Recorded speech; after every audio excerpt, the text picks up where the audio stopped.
Good morning. It is my distinct pleasure as a member of this congregation to welcome you to All Souls Unitarian Church. My name is Beth Andes, and today you're just here on a really awesome day because not only is our choir singing, but we have a baby dedication, and we have our own Kendyl Gibbons in the pulpit. And I have a really great announcement, which is the chili cook-off last night. Thanks to David Yeakel, made $1,700. All right, so one of my pleasures as moderator is to welcome guests. Has anyone brought a guest, or if you are a guest and feel like letting us know who you are, please stand up and tell us your name and where you're from.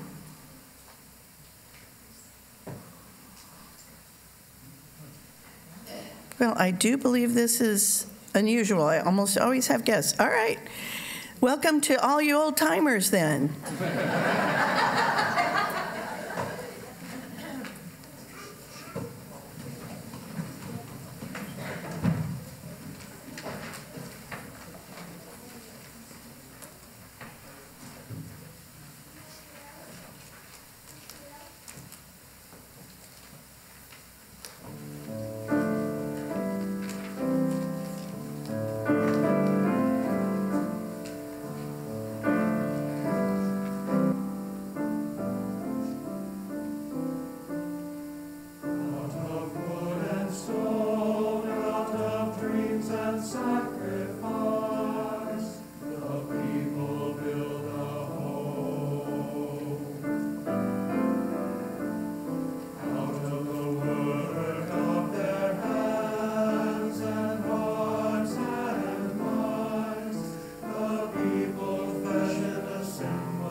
We come together this morning to remind one another, to rest for a moment on the forming edge of our lives, to resist the headlong tumble into the next moment until we claim for ourselves awareness and gratitude, taking the time to look into one another's faces and see their communion, the reflection of our own eyes. Holy and beautiful is this custom which brings us together in the presence of the Most High. This house of laughter and silence, of memory and hope, is hallowed by our presence here. Contemplating what it is that one generation might inherit from the past or bequeath to the next, the poet Antoine de Saint-Exupéry wrote this: "In a house which becomes a home, one hands down and another takes up the heritage of mind and heart, laughter and tears, musings and deeds.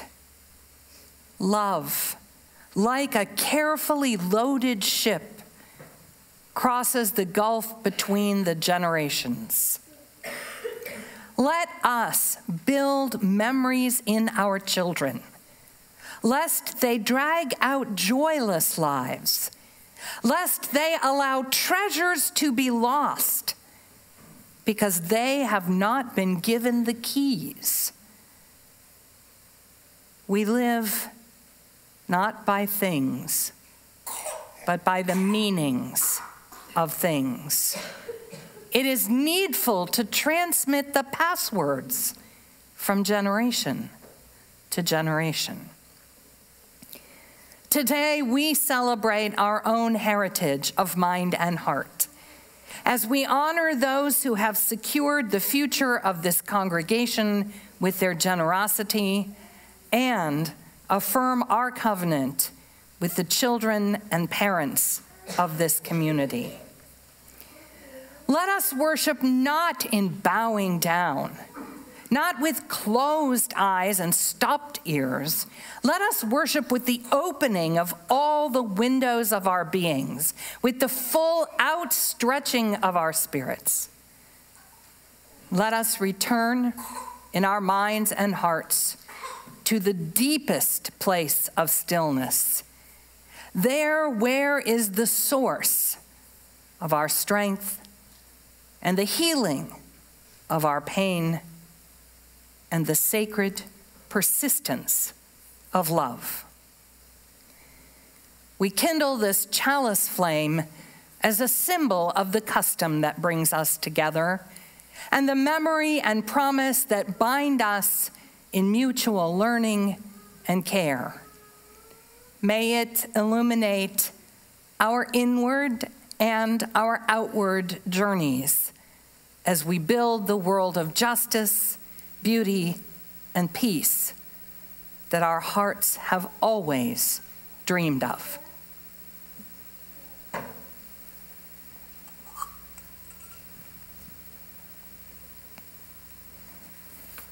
Hello, my name is Rosie, and I light this chalice for the inherent worth and dignity of every person.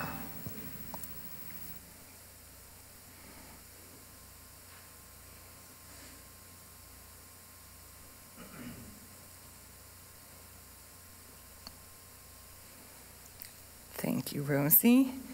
Now will you rise as you are able, and let us speak once again the words of our community's covenant.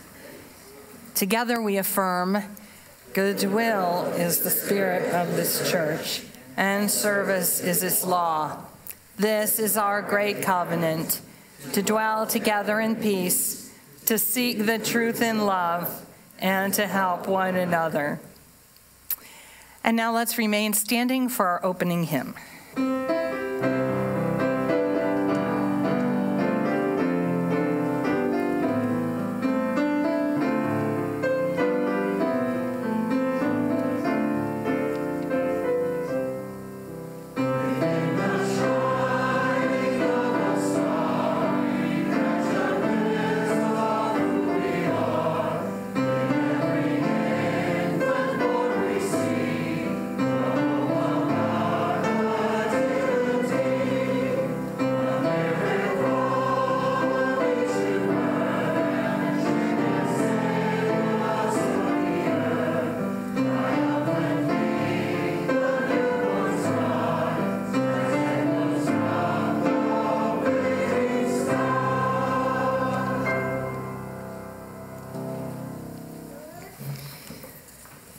Children are given to us out of mystery. From time immemorial, men and women have brought their children before their religious communities to be rejoiced over. By doing so, they affirm that their children's lives are sacred. This morning, we celebrate the uniquely Unitarian Universalist expression of this ancient ritual.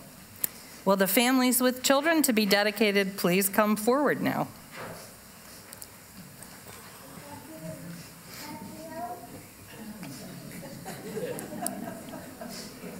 Here you go.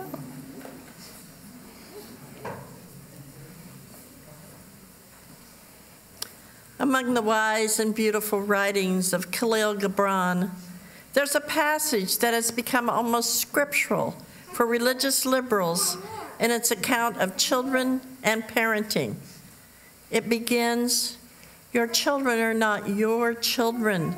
They are the sons and daughters of life's longing for itself. And though they are with you, yet they belong not to you." And it concludes, "The archer sees the mark on the path of the infinite and bends you with this might, that these his arrows may go swift and far. Let your bending in the archer's hand be for gladness, for even as he loves the arrow that flies, so he loves the bow that is stable." As religious liberals, we do not believe that children come into this world somehow tainted by their own human nature. We do believe in the potential resident in every human being for knowledge, for faith, for virtue, and for love. We use a budding rose as a symbol of these possibilities, now hidden within each child, to be unfolded one by one as they grow. Clear water is an age-old symbol of purity and blessing, used here to represent the love and investment that will help these children to thrive, even as the rains nourish the flowers. It reminds us also of the ties that bind our children and ourselves and every other living creature to the earth, which is our nurturing home. Parents, is it now your will that these children be raised in the liberal religious tradition? And is it your intention to cherish their individuality, teaching by your example as well as precept the values of truth and justice, compassion, and the unique worth of every person? All right, then. Let's start over here. Matt and Courtney, your responsibility is the first and the greatest. As once you pledged yourselves to each other in love and loyalty, will you now expand that covenant to include your child and humanity's need for him? Yes. And what is his name called? Foster Stevens Griggs. Foster Stevens Griggs, I dedicate you unto the knowledge, the seeking, and the service of all that is best in life, unto that holy vision which shall command you and bless you and all those whose lives you touch. I endow you with the ancient and noble heritage of the liberal religious tradition, and I welcome you into the community of our faith. There we go. All right. Mary and Kevin, your responsibility is the first and the greatest. As once you pledged yourselves to each other in love and loyalty, will you now expand that covenant to include your children and humanity's need for them? All right. Who's first? All right. And what is his name called? Lincoln James Roberts. Lincoln James Roberts. I dedicate you unto the knowledge, the seeking, and the service of all that is best in life, unto that holy vision which shall command you and bless you and all those whose lives you touch. I endow you with the ancient and noble heritage of the liberal religious tradition, and I welcome you into the community of our faith. That's for you. You can have that. Or Dad can have it. All right.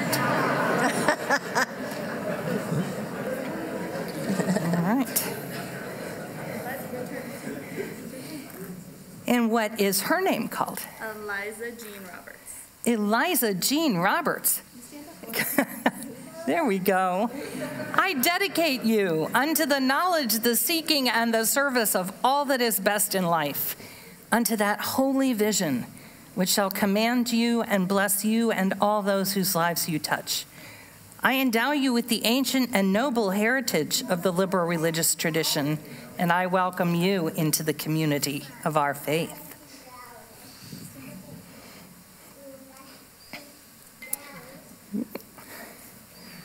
All right. Some of this is supposed to stay in here. There we go. All right. And finally, what is her name called? Amelia May. Amelia May, I dedicate you unto the knowledge, the seeking, and the service of all that is best in life, unto that holy vision which shall command you and bless you and all those whose lives you touch. I endow you with the ancient and noble heritage of the liberal religious tradition, and I welcome you into the community of our faith. May you all grow in the light of truth and grace. May your days be long upon the earth for service and song, and may you leave a legacy rich in work, in aspiration, and in love. Will the congregation now join in the responsive affirmation that is on the screen? Who are these children that we are mindful of them? They are our present delight. By them we are reminded of life's small joys and wisdoms. They are the heirs of the work that we have done and are doing. The next generation unto the home the torch of our tradition shall pass from our hands. They shall build upon the foundations that we lay. They are the yet unwritten chapter in the story of our faith. This being the case, what do we promise unto them and to their parents? We pledge them our love and support, a listening ear and a helping hand in times of trial. We pledge them a community of open-mindedness, a place where their beliefs, their doubts, and their questions are received with gentleness and respect. We pledge them challenge, skepticism of the too easy answer, and a pointing to the ever-open road. We pledge them roots, a tradition to pass on to their own children, a place to come home. Now, as part of our tradition of welcome, we have, in the past several weeks, made quilts together for these families, and they've been finished by loving hands at home. And so we are today presenting the blues and grays for Foster. There you go. Yeah, oh yeah, we gotta let the class. Hey, Maggie.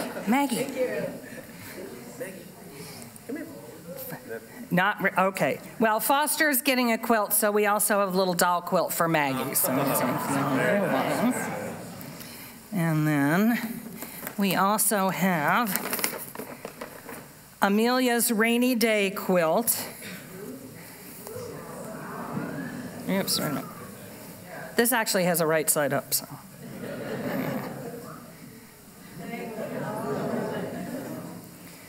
So that's for her.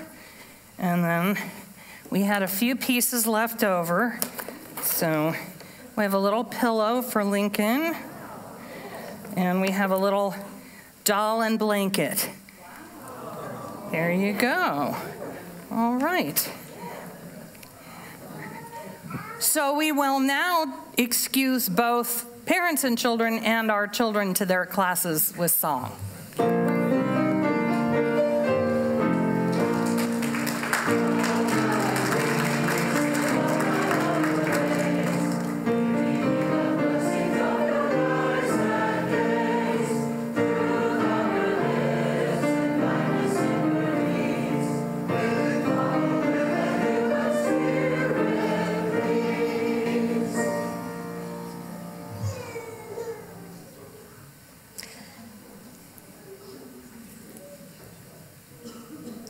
Good morning.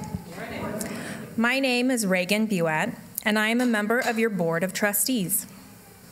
Each Sunday, All Souls shares its collection with various programs, the music and RE programs, our partner church in Transylvania, the UUNO, various nonprofits, and other social justice causes in our metro, and so on.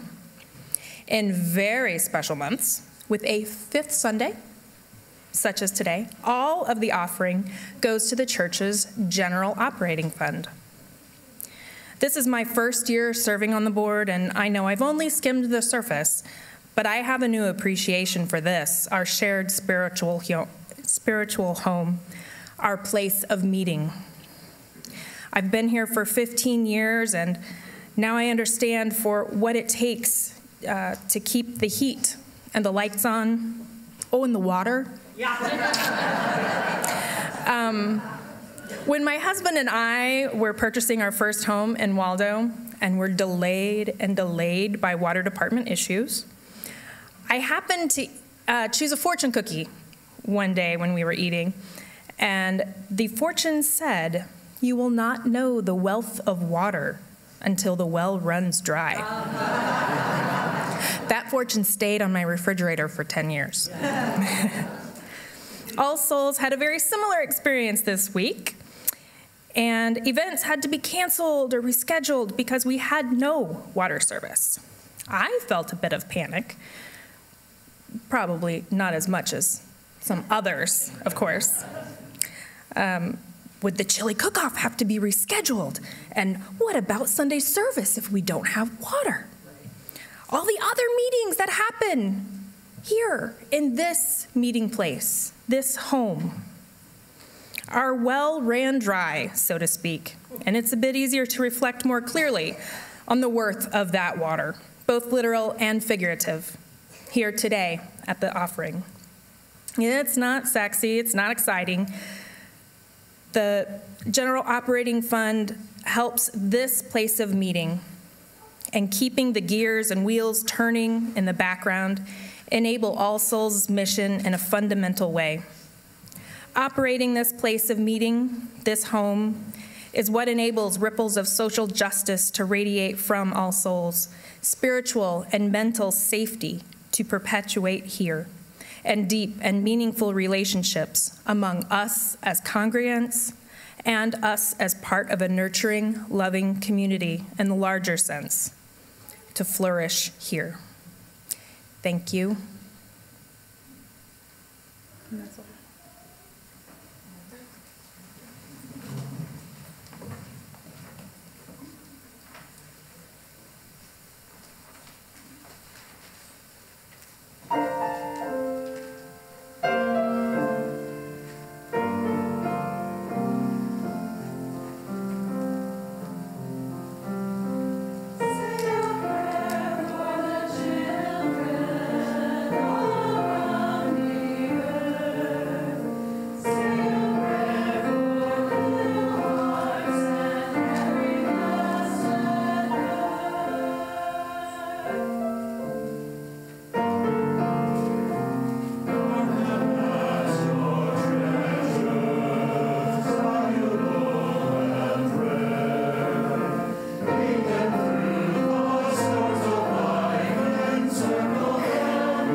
Will you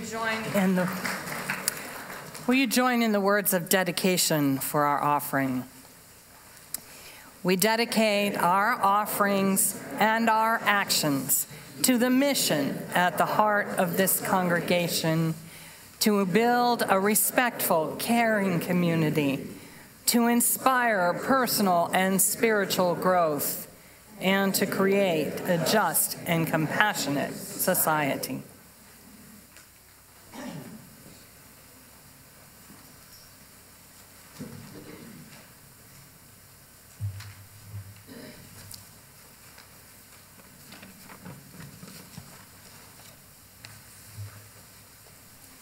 Rich are those who live in today, filled with the problems and the promises of their own times.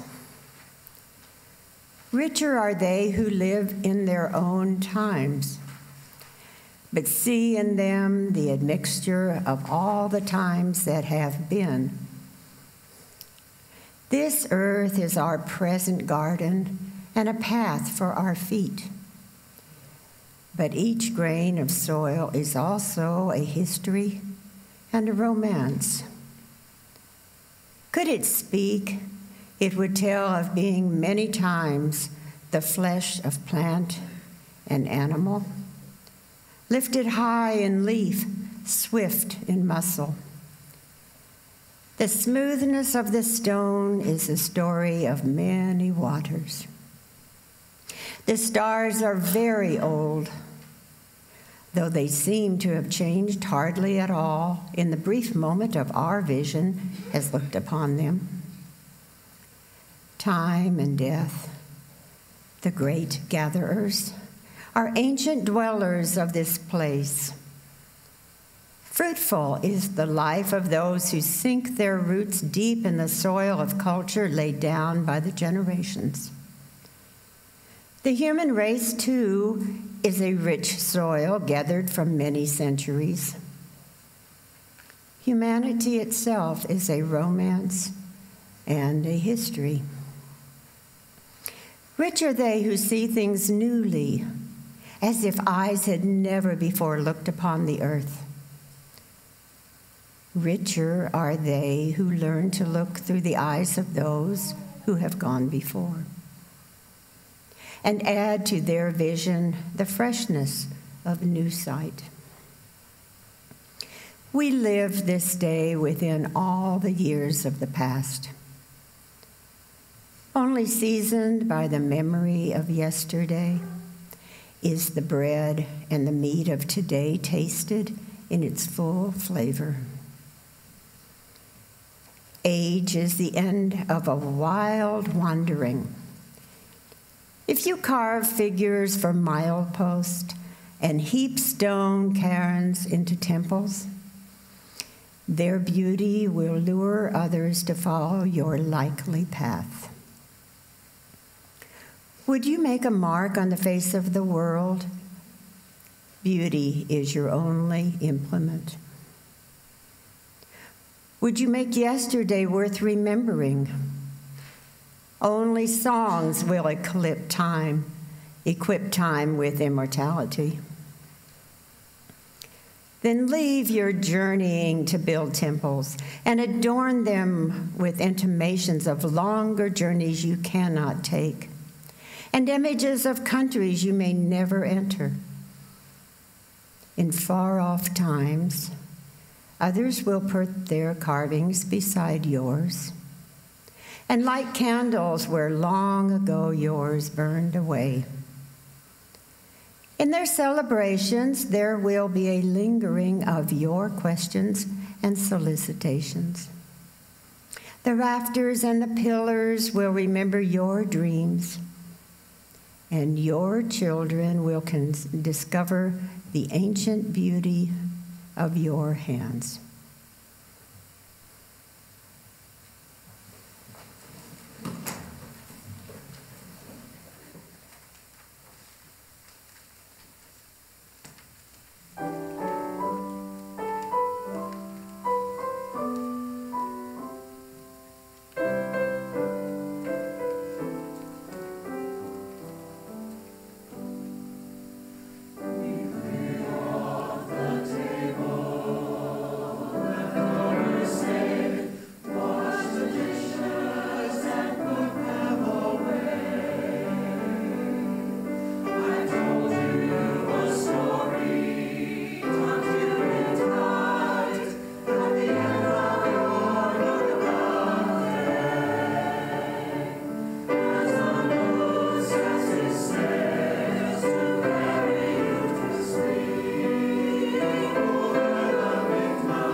Here's another example of how the internet ruins everything. There's a lovely story about the great dining hall at New College in Oxford, the name of which is by now ironic since it dates back to 1379 or some such year. The roof of that dining hall was framed by huge oak rafters some 40 feet across from great ancient trees hewn down in the 14th century. The trouble is that as years pass, decade by decade and century by century, oak eventually attracts beetles. And beetles, in the long, long run, eventually compromise the strength of even such enormous rafters. All of that is quite true. The story is that when the senior faculty had the beams investigated in the 1800s or 1900s, depending on which version you hear, and found them sufficiently infested and damaged to require replacement, there was some consternation about finding any possible contemporary source for such large straight logs. Well, someone remembered that there was an archaic post called the College Forester, still staffed. This person might have an idea. The elderly individual was summoned, and when presented with the dilemma, replied, "We was wondering when you'd be asking for them oaks." According to legend, a stand of oak trees had been planted at the time of the dining hall's original construction for the specific purpose of replacing the great beams after hundreds of years when they inevitably became beetly. The truth is somewhat less romantically foresightful. The trees to supply the beams were actually found on various plots of land that the college had acquired at different times over the course of its existence. There was no tradition handed on from one forester to the next about never cut them oaks, they's for the college hall.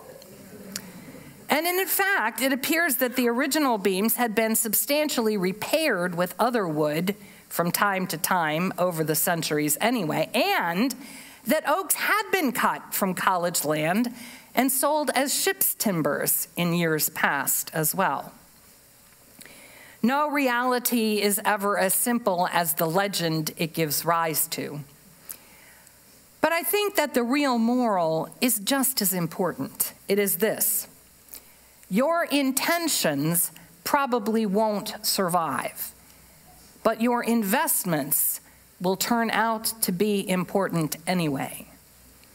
None of us can tie a string around the future and say, do this in 500 years.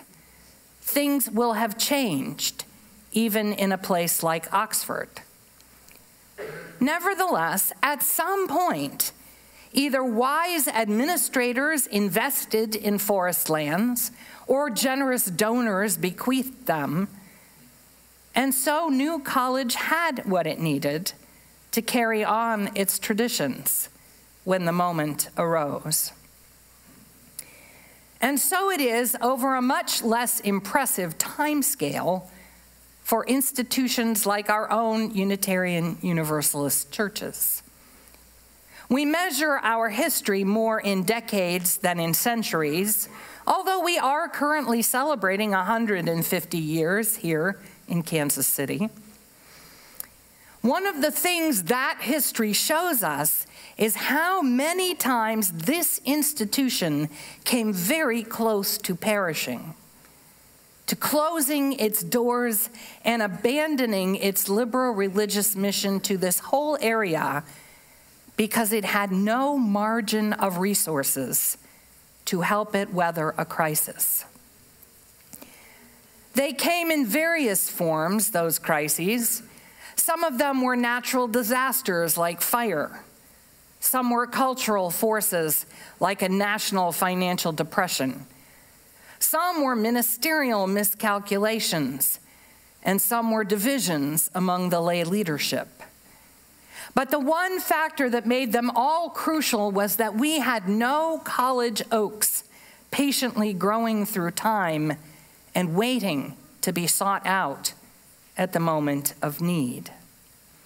There was no endowment from the past to provide breathing space in the present and assure a future in some yet to be determined form. Some 35 years ago, some folks who were both wise administrators and generous donors made the decision to change that about this congregation. Because of their efforts and their gifts, this institution now has an endowment well in excess of $1 million. We have the margin to keep temporary challenges from becoming fatal, and to seize opportunities and take risks that might empower our future. All of us owe a debt of gratitude to everyone who has made a gift to our endowment fund or a legacy commitment to this church in your estate. Would everyone here who has done that please stand up so we can recognize you? I know some of you are back there too.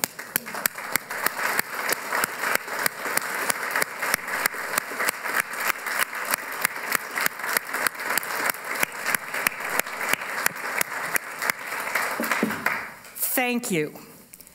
You have planted the acorns that will help to ensure continuity for our message and our mission here in Kansas City. But let us not forget the other half of the moral of New College Hall. When we plan or build or plant or buy for the future, we do so only out of faith. We cannot bind that future to our specific wishes or vision. An awful lot of things could have gone differently over 600 years, such that the oaks on the land once acquired by that university would never have made replacement rafters. What if the dining hall had burned down and been rebuilt with other materials? What if Oxford had been permanently abandoned during the plague years? What if New College had moved to Cambridge and its former buildings sold to house factories? What if all the oaks had been seized by the government to build the 18th century British Navy? Moreover, intention across the generations is like a game of telephone. The message received at the far end may be quite different from the original instruction. Our gifts to the future must be truly that, freely given, so that they can be used when and as needed to make possible the love that will be left behind when that generation in its turn is gone. One of the great quandaries of the human condition that is contemplated in all the enduring religious traditions is mortality. Historical observation suggests that each of us will die someday. And that is quite a daunting thought all by itself. Most of us choose not to think about it all that much. One classic rejoinder suggests that if you want to be immortal, you should plant a tree, write a book, and have a child. But while these are all good things to do in the right circumstances, they do not solve the problem of mortality in its full scope. For the truth is that even our bids for various types of eternity are themselves mortal. Our children will die in turn, with or without progeny of their own. The book will go out of print eventually. The libraries will burn and the databases crash. A lightning strike or urban sprawl or global warming or the emerald ash borer will take out that tree one day or another. As Shakespeare once reminded us about the world as theater, the cloud-capped towers, the gorgeous palaces, the solemn temples, the great globe itself, yea, all which it inherit, shall dissolve, and like this insubstantial pageant faded, leave not a rack behind. We are such stuff as dreams are made on, and our little life is rounded with a sleep. Do not be fooled. Even New College Oxford with its vaulted halls, even this feisty little congregation with its commitment to seeking truth and dwelling in peace will perish in time. You cannot buy immortality, either personally or collectively. Everything possible just doesn't include that. Which is why you may have found a suspicious bit of moisture at the corner of your eye a few minutes ago when we dedicated ourselves in covenant with these adorable babies and their families. There are such things as tears of joy. I have known a few of them myself. But I believe that the tears that well up at weddings and at welcoming ceremonies for babies are a different and deeper thing. Another poet, Robert Frost, gives us this hint as we begin to look forward to spring. Nature's first green is gold, her hardest hue to hold. Her early leaf's a flower, but only so an hour. Then leaf subsides to leaf, so Eden sank to grief, so dawn goes down to day, and nothing gold can stay. For the truth is, despite everything that is still possible for these little ones, they will grow up to be faulty and finite human beings, just like the rest of us. We will disappoint them, and they will disappoint us. They will do brilliant, beautiful things and stupid, mean things. They will suffer and make mistakes and become less than everything possible, because that is what being a human being almost always means. Right now, they are golden, like the first green leaf of spring. But leaf subsides to leaf, and nothing gold can stay. The church is like that too. Once in a while, we have one of those everything possible moments when the covenant community of memory and promise shines in the light of our hopes and ideals, and the chalice flame leaps up gold in our best intentions, and the human spirit is filled with hope. It's not untrue. It may be the truest thing there is, but it doesn't endure. Last week at my brother's house in Florida, going through my father's papers and scrapbooks, I came upon a picture of my own dedication dress, the one I wore the day I was dedicated in the Unitarian Universalist Church where I grew up. I wasn't in this picture. My sister was wearing the dress. That's how it worked in our family. We handed things down. I remember that dress, if not the occasion itself. I'm not even sure what building it would have been in. Our congregation met in so many different places until we built our own church home when I was a teenager. I think it must have been shortly after the 50s era fellowship that my parents had joined called our first minister. I was 5 or 6, old enough to feel special that day, if not to understand exactly why. There was a dress and a rose, and there were solemn words. Does it matter what they were exactly? There was a community saying that I mattered, that there was no end to what was possible for me, and that the only measure that meant anything was the love I would leave behind when I was done. The dress is long since rags, and that rose is dust.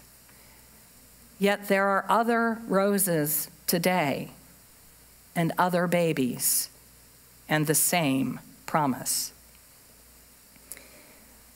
In 1922, the early feminist Charlotte Perkins Gilman published a book about what religion might look like, imagined primarily through the eyes of women's experience. In His Religion and Hers, she wrote this: to the death-based religion, the main question is, what is going to happen to me after I am dead? A posthumous egotism. To the birth-based religion, the main question is, what must be done for the child who is born? An immediate altruism. The death-based religions have led to a limitless individualism, a demand for the eternal extension of personality. Such good conduct as they require was to placate the deity or to benefit oneself, to acquire merit, as the Buddhist frankly puts it. The birth-based religion is necessarily and essentially altruistic, a forgetting of oneself for the good of the child, and tends to develop naturally into love and labor for the widening range of family, state, and world. The first leads our thoughts away from this world about which we know something into another world about which we know nothing. The first is something to be believed. The second is something to be done. I don't know how familiar Gilman was with either the Unitarianism or the Universalism of her era. She grew up in New England, but died in 1935, well before the merger of the two denominations. Yet if there is anything that can be said about our faith from its roots up until today, surely it is this: not something to be believed, but something to be done. I confess that the question, what is going to happen to me after I am dead, has never interested me that much. The only measure of my words and my deeds, as far as I can tell, will be the love I leave behind when I'm done. The love I leave behind here in this world. So what must be done for the child who is born? Well, plant those oak trees for one thing. Not so that my name would be inscribed on some future rafters, not to bind those children or their descendants to my will and my world, but because that's how my faith is done, providing for the needs, whatever they may turn out to be, of those who come after me. That is assuming, of course, that we make it through the hall of funhouse mirrors that constitutes this particular moment of cultural history, and out the other side to a renewed sanity, compassion, and respect for our fellow beings and the truth. Yet our current collective dislocation makes it more significant than ever that we sustain communities like this for the long haul. Like the Great Depression, the ascendancy of Donald Trump and all that he stands for is a social emergency, something we must use every resource at our command to resist and survive. It doesn't have to be pretty. It doesn't have to be perfect.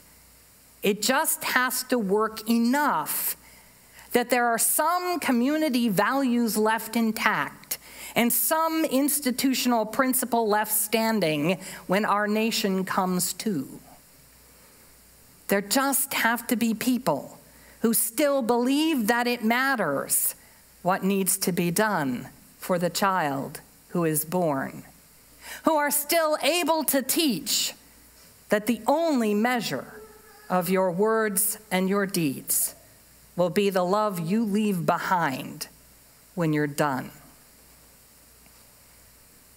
You make that happen here, today, and every Sunday that you renew our covenant and sing to our children and welcome our visitors and support our mission with your words and your bodies and your dollars. You make that happen when you remember our departed friends and show up at justice rallies in the park and bake cookies for a Sunday plus lunch. You do it when you ponder how to allocate all the things of this world that you won't need after you die, and think about helping to ensure the future of this scrappy, persistent congregation so that it can pester Kansas City to do better and be better for another 150 years. Ken Patton says that if you want to leave your mark upon the world, beauty is the only implement that works. Build temples, he says. The rafters and the pillars will remember your dreams. Today, we celebrate the commitment that connects children to parents and families to communities and institutions across the generations. That little momentary impulse of generosity that moves you to remember this church and perhaps even the larger UU movement when you are distributing assets or planning your estate, translates over the years to come into a voice of encouragement, a gesture of the love we leave behind when we're done. It doesn't make us immortal. It doesn't ensure the persistence of our personalities or our wishes. In the end, nothing does that. We have no power to determine the future of our very own children, let alone the course of history. And yet, some things do endure, sometimes surprisingly. Ideas and ideals, scholars and their dining halls, covenant communities bound by the memories and the promises that we make to each other, starting with the babies and what needs to be done for the child who is born. We must plant the acorns and tend the trees as they grow from decade to decade, trusting that what we have sent into the unknowable future will be received with gratitude and rejoicing on other shores of the river of time by those we will never know to supply needs we can only begin to imagine. If indeed it is all to perish someday, then all the more urgent is today and tomorrow, whatever time we have, to leave behind a legacy of love when we're done. Let's rise and sing together.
we extinguish this flame, but not the light of truth, the warmth of community, or the fires of commitment.